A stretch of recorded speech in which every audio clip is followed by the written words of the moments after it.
Audio Jungle.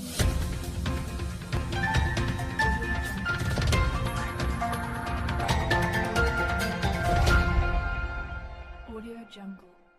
Audio Jungle.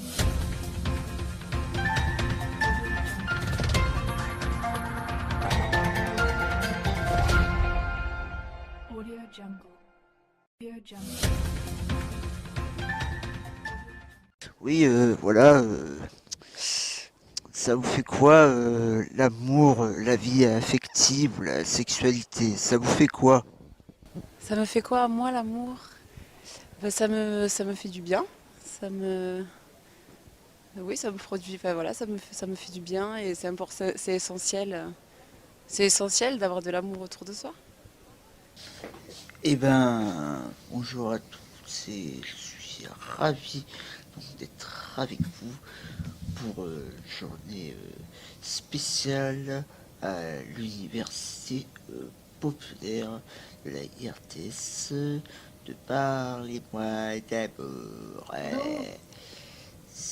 Et maintenant, donc, je vais vous présenter mon collègue Antoine qui présente le journal avec moi. Alors bonjour, je m'appelle Antoine, je suis ravi d'être dans ce journal.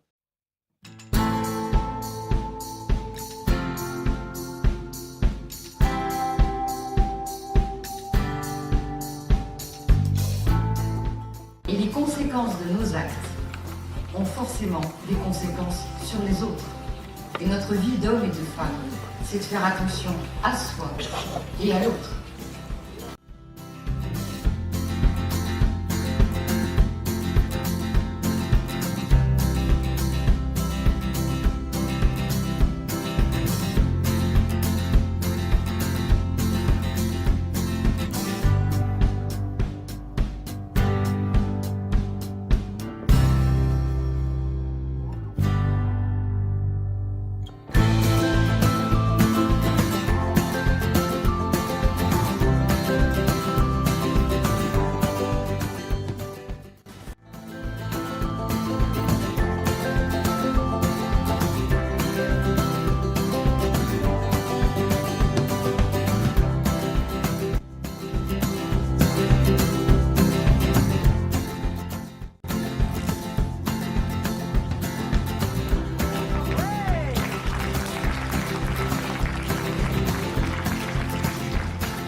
Des fois, les amoureux se séparent.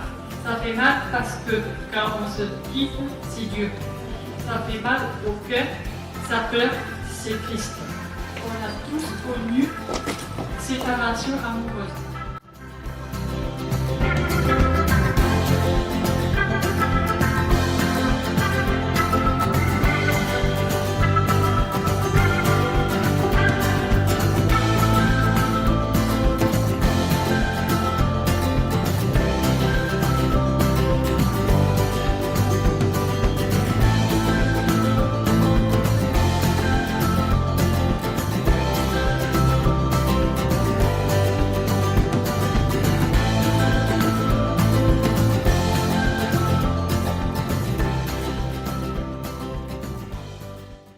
Et pour le sommaire, donc, nous allons parler de l'université populaire de Parlez-moi d'amour.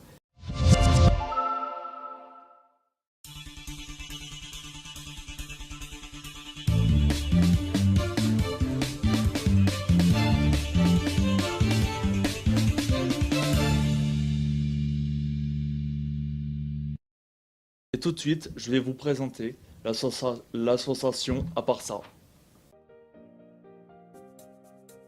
L'équipe animatrice de l'association à part ça a été élaborée des techniques d'animation qui permettent aux jeunes et aux adultes d'intégrer une information concernant la protection vis-à-vis des risques liés à la sexualité. Cette information est avant tout celle de ceux qui sont amenés à construire. Pour cela, plusieurs étapes sont nécessaires. L'expression de leur représentation de la sexualité, est-ce que c'est possible ou pas? La reconnaissance de leur inquiétude et la formulation de leurs questions. La prise de conscience de ce qu'ils disent concernant la relation amoureuse. L'acquisition de connaissances sur les formes sociales liées à la sexualité. C'est possible ou pas? Je sais pas. Les actions d'Aparsa se déroulent dans les lycées, les collèges, les ESAT, les foyers de vie, les ateliers de type occupationnel, les instituts médico-éducatifs et bien d'autres. L'entretien de Jean-Marie Herbé et avec Carole Durand, médecin et animatrice d'Aparsa, s'est déroulé à Montpellier. Merci pour ce magnifique portrait de l'association Aparsa. Et maintenant, nous avons de la chance de recevoir Carole Durand, qui a été interviewée par Jean-Marie Herbé. C'est à toi, mon pote. Bonjour à tous, nous sommes le journal Petit Cobric. Alors, on va présenter, mon nom c'est Carole. Bonjour déjà. On va présenter le journal Petit Cobric de la Tour des Corail. C'est en direct par convention pour CBS, pour Crossmet, non-chaîne ici, Canal 169. Donc, votre métier. Alors moi je suis médecin et je m'occupe d'une association qui s'appelle Aparsa depuis maintenant 20 ans. Et depuis quelque temps, on s'est intéressé particulièrement à pouvoir parler de la relation amoureuse avec les personnes qui ont envie d'en parler avec nous. Et notamment, on est venu travailler ici à l'ATO, voilà, il y a quelque temps. Et puis par ailleurs, j'ai une consultation aussi en PMI, c'est-à-dire que c'est un centre qui est dépendant des conseils départementaux, donc qui est gratuit, et qui accueille des personnes qui n'ont pas toujours l'habitude de venir voir des médecins, et notamment des personnes qui peuvent venir d'ici ou qui ont un problème d'handicap et qui peuvent venir à ce moment-là venir à une consultation. Et pour votre projet, votre projet d'avenir. Alors le projet d'avenir. Alors le projet d'avenir pour l'association, par exemple, je vais surtout parler de ça, c'est de continuer. Parce que finalement, quand on a une association depuis 20 ans, qu'on essaye d'apporter un peu d'aide à certaines personnes, et puis que eux nous apprennent aussi ce qu'on doit faire, eh ben on aimerait bien continuer parce que plus on continue et plus on apprend les uns des autres. Et moi, il me semble qu'on peut s'entraider. Voilà, c'est-à-dire que vous savez des choses, moi je sais des choses, et probablement que tous les deux, si on partage ce que l'on sait, eh ben on va pouvoir s'aider l'un et l'autre. Et je trouve que ça c'est très important. Alors les associations, elles sont rémunérées par l'État, par des collectivités, et on espère bien que ces collectivités puissent continuer de penser que c'est très important qu'on puisse comme ça travailler ensemble. Voilà, donc si vous me demandez mon projet d'avenir, eh ben, c'est de continuer. Et pour Crossmet, pour devenir adulte. Qu'est-ce qu'on peut dire de devenir adulte? C'est ça que vous me demandez? Waouh, ça c'est une grande question. Eh oui, pour les jeunes, voilà. Alors moi je vais vous répondre par là où je sais un peu plus, où je connais, où j'ai vu un peu plus. C'est-à-dire que moi, il me semble que pour devenir adulte, il faut d'abord faire des expériences. On ne devient pas adulte en apprenant dans un livre. On apprend en vivant, en rencontrant des gens, en vivant des expériences. Et il y a une expérience que nous vivons, les hommes et les femmes, qui est extrêmement forte c'est l'expérience amoureuse. Quand on est amoureux de quelqu'un, ben ça, c'est une expérience incroyable. Et ça, c'est une expérience qui probablement nous fait grandir. Parce que tout d'un coup, on se rend compte que il faut plaire à quelqu'un et en même temps, il faut l'accueillir avec ce qu'il est et pas toujours ce qu'on veut nous. Donc on est obligé de faire attention. On est obligé aussi, quand on est amoureux, je vois que le caméraman approuve ce que je suis en train de dire, hein, c'est ça. Quand on est amoureux, on a aussi beaucoup d'émotions. Et les émotions, ça nous oblige à avoir un comportement particulier. Alors parfois, on fait en fonction de nos émotions, on suit nos émotions et parfois on est obligé de les contrôler. Ben ça aussi, ça nous apprend à devenir grand. Hein, avant, quand on est enfant, on se préoccupe pas de savoir ce qu'on fait de nos émotions. Elles viennent et elles y vont. Tandis quand on devient grand, on peut plus tout à fait faire pareil. Donc, ça nous oblige à transformer un peu nos comportements. Et puis, quand on est amoureux, on est obligé de faire attention à soi, mais surtout on fait attention à un autre. Et porter attention à quelqu'un, ça nous demande parfois des efforts. Ça nous demande de nous demander un petit peu ce qu'on doit faire pour faire attention à l'autre. Ça demande d'être un peu plus grand. Merci pour le chant d'un petit cobrique. Et c'est un virage pour Céleste aussi. On dit aussi à eux aussi. Merci à toute l'équipe. Merci à Mathieu, la caméra. Et puis moi pour l'interview. Et merci à Carole. Et surtout, on va regarder. Je vais te donner un petit coucou à la caméra. Un petit coucou, un petit coucou à la caméra et pour d'autres amis. Alors je fais un petit coucou à la caméra et puis je salue le caméraman qui a été très attentif aussi. Et puis à tous ceux qui voudront bien nous écouter. Voilà, le chemin d'un petit cocobrique. Merci à tous et bonne soirée. Moi, ce que j'en pense, c'est que c'est important de la vivre, sa vie affective et sexuelle, et de la vivre tranquillement, de la vivre sereinement, de la vivre en harmonie avec soi-même, ce qui est déjà une bonne chose. Ça, ce qui est bien de vivre la vie affective, et qu'il ne faut pas hésiter à en parler, il ne faut pas hésiter à en discuter, et qu'il ne faut pas hésiter à discuter avec toutes les personnes que vous pouvez croiser, que ce soit les autres personnes avec qui vous vivez, ou que ce soit les personnes qui vous accompagnent. Alors, merci Jean-Marie pour cette interview. Et tout de suite, je vais vous présenter le portrait de l'association Le Refuge.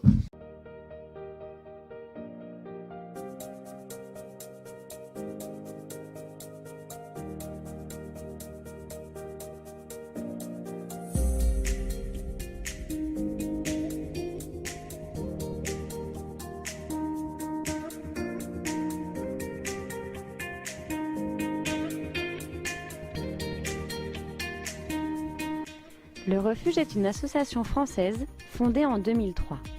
Elle a pour but d'accueillir des jeunes de 18 à 25 ans, filles ou garçons, qui ont été exclus de chez eux du fait de leur homosexualité.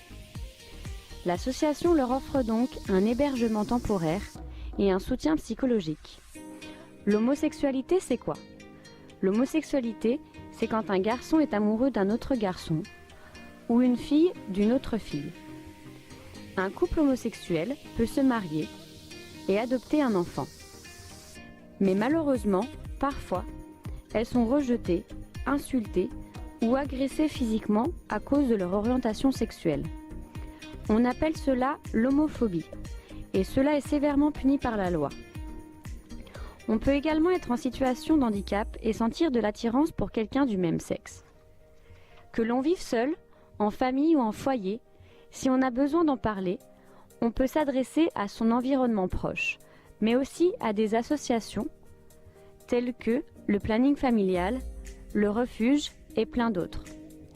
Pour en savoir un peu plus, voici une interview de Monsieur Frédéric Gall, directeur général du refuge, dirigé par notre journaliste Jean-Marie Herbé. Bonjour Frédéric. Bonjour. Nous, petit jeune d'un petit cobrique de la Tour des Corail. Alors, on est plein, beaucoup de questions de demande. Alors, c'est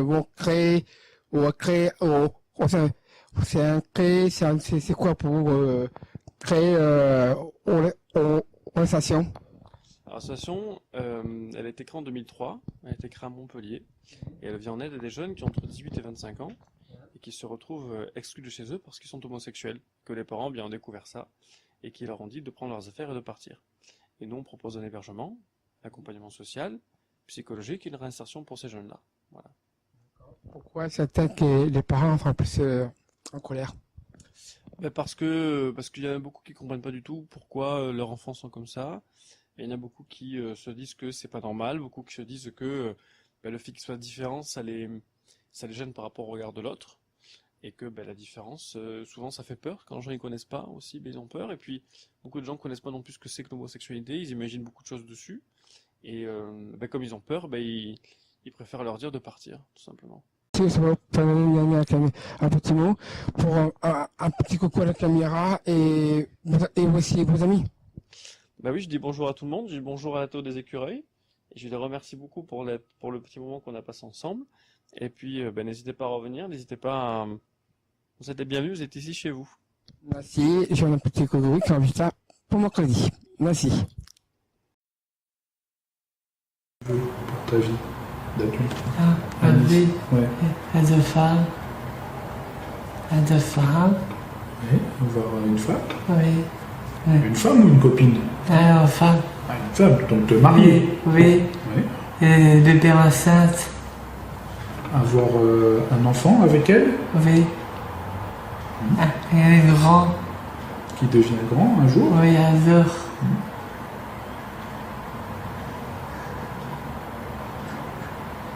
Et encore, quoi d'autre? C'est bien ça, déjà, c'est... Oui. Ça, effectivement, c'est quand on devient grand, c'est des questions qu'on se pose. Oui. Et alors, qu'est-ce que tu ferais avec ta chérie, là, comme activité, le soir, en rentrant du travail? Qu'est-ce que c'est ça? L'amour. Tu aimerais faire l'amour? Oui. Le film, ça vous a pas choqué tout à l'heure? Est-ce que ça vous a pas choqué? Non, ça m'a pas du tout choqué et je trouve que c'est même important d'en parler. Ça fait partie de la vie et tout le monde a le droit d'en parler, tout le monde a le droit de ressentir ce sentiment, ces sentiments même. Et non, ça m'a pas du tout choqué. Moi pareil, en plus ce qui est bien c'est qu'ils ont généralisé, ça parlait pas que des personnes en situation de handicap, puis ils généralisaient un peu à tout le monde. C'est vrai que tous on a traversé, étant adolescent, on savait pas ce que c'était, faire l'amour, etc. Et voilà, donc c'est vrai qu'il n'y a pas après de mode d'emploi comme il disait, et, chacun un peu se l'approprie comme il veut, et comme je disais, après on se rend compte de nos limites aussi, donc voilà. Bon, le film après m'a beaucoup plu, mais ça m'a pas choqué en tout cas. Voilà. Dans le travail qu'on avait mis en place du coup avec la psychologue, on voulait pas que ce soit trop délimité, on voulait pas nous imposer des choses, des idées, et tout ça. On voulait vraiment apporter des outils et que ça ouvre aussi à la discussion, à des idées, que chacun puisse s'exprimer aussi par rapport à lui, ce qu'il ressentait quand il voyait certaines images, certains objets, et voir où chacun en était en fait. Et le film qu'on a regardé tout à l'heure, ça vous a pas choqué? Non, ça m'a pas choqué, mais peut-être que, comme j'en avais déjà parlé, moi, j'ai fait une formation en animation sociale et on avait déjà abordé ce genre de sujet. Donc du coup, peut-être que j'étais pas choquée parce que c'est un sujet auquel je commence un petit peu à avoir réfléchi aussi. Donc c'était pas la première fois que j'en parlais.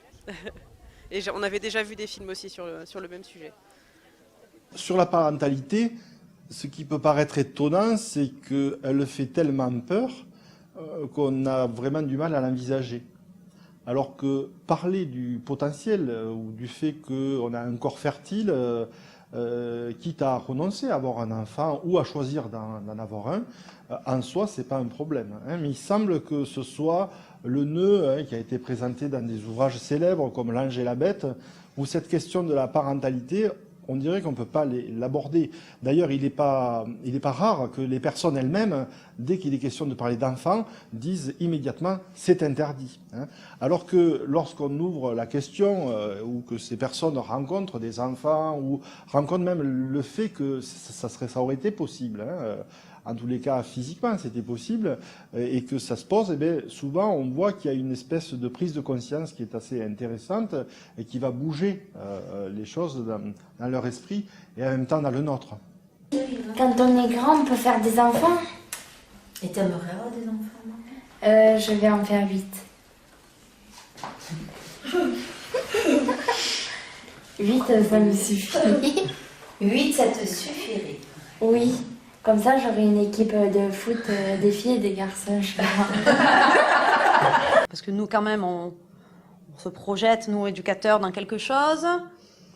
Donc, on influence un petit peu ce qui pourrait advenir. Et en fait, on se rend compte que c'est extraordinaire parce qu'il y a la spontanéité qui arrive et des sujets qu'on n'a pas pensé à aborder, comme l'homosexualité ou autre.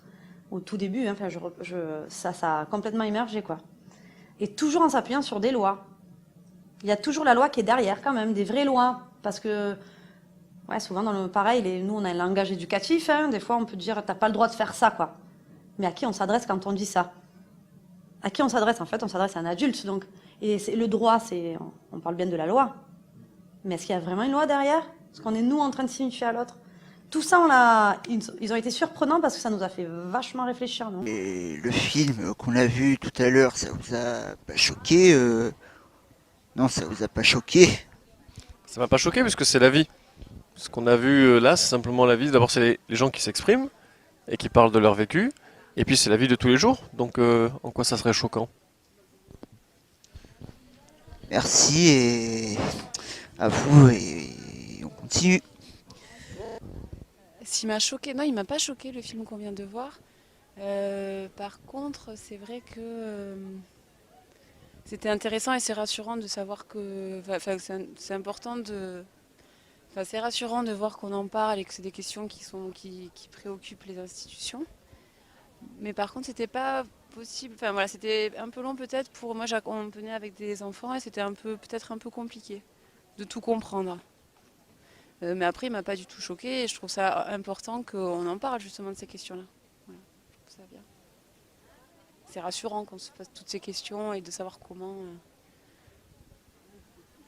on peut parler d'amour et de sexualité ensemble. Bonjour à tous, nous sommes le journal Petit Kubrick, comme à chaque fois qu'on est comme à la télévision. Donc, petit journal Petit Kubrick.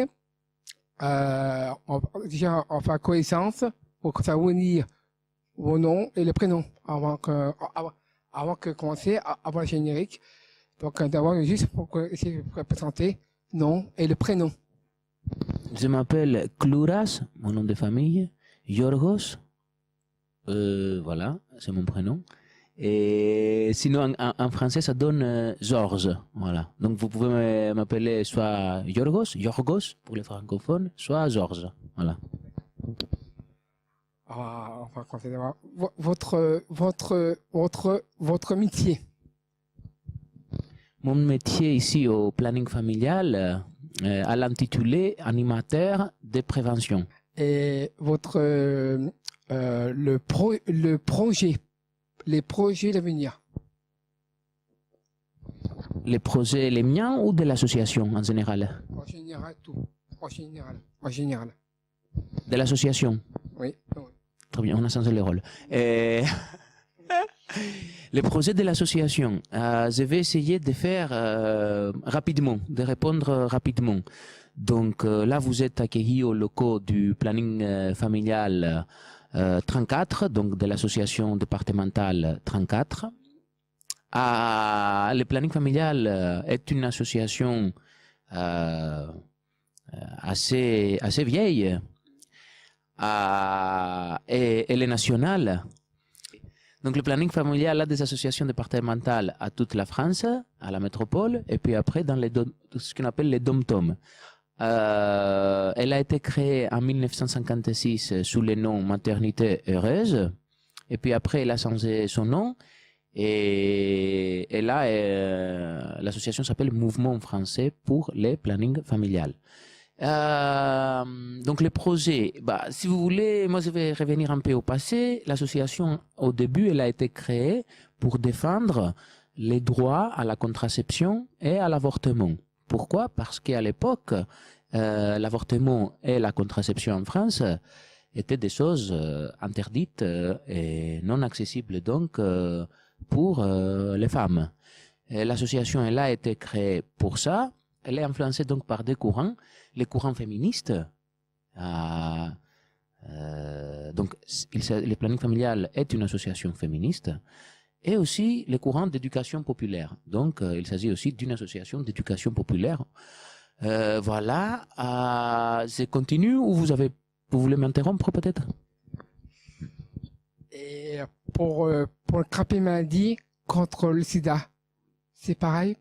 On peut craper à maladie contre le sida. J'ai pas compris votre question. J'ai dit à maladie contre le sida. La maladie contre le sida? Ouais. C'est pour le protéger, ouais. Donc vous me posez la question comment on se fait pour se protéger contre le sida? D'accord. Est-ce que je peux dire 2 minutes ce qu'on peut faire au planning familial? Je regarde aussi vos collègues. D'accord. Donc, je vais faire vite. Comme il s'agit d'une association féministe d'éducation populaire, le planning familial lutte, on va dire, pour les droits des femmes et très globalement pour que chaque personne, peu importe son orientation ou son identité sexuelle, puisse donc avoir une sexualité sans problème ou sans trop de problèmes. Voilà.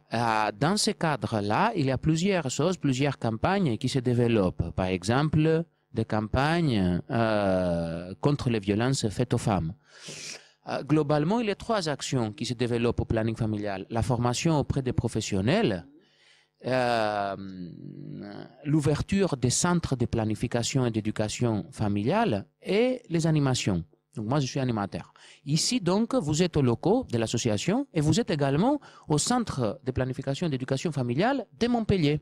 La plupart des personnes qui viennent ici, il s'agit des filles, jeunes filles, mais pas que, viennent pour chercher un moyen de contraception, faire un test de grossesse, chercher la contraception d'urgence, chercher les préservatifs, démarrer une démarche d'interruption volontaire de grossesse, l'avortement, faire les dépistages des infections sexuellement transmissibles, donc du sida aussi,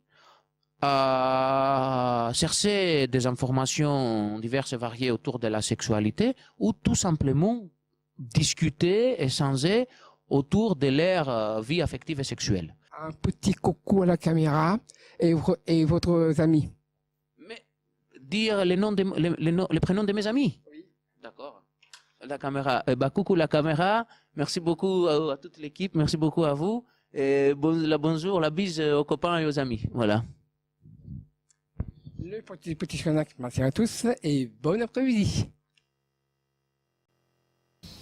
Eh ben, merci pour cette journée exceptionnelle donc, de l'université populaire. Donc, je suis ravi donc, d'être avec vous. Et donc, j'espère qu'on va avoir une nouvelle rubrique normale. Voilà, très prochainement sur le blog de la Les Écureuils. Moi, c'est Hugo de la Housse de Canapé et Antoine de Cône de Glace. Et pendant ce temps-là, donc, je vous dis à bientôt. Et moi, je vous dis au revoir. Et moi, je vous dis merci. On vous dit merci et à bientôt. Audio Jungle.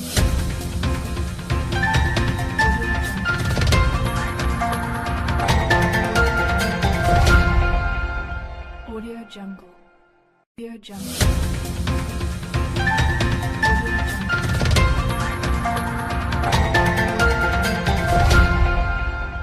Audio Jungle.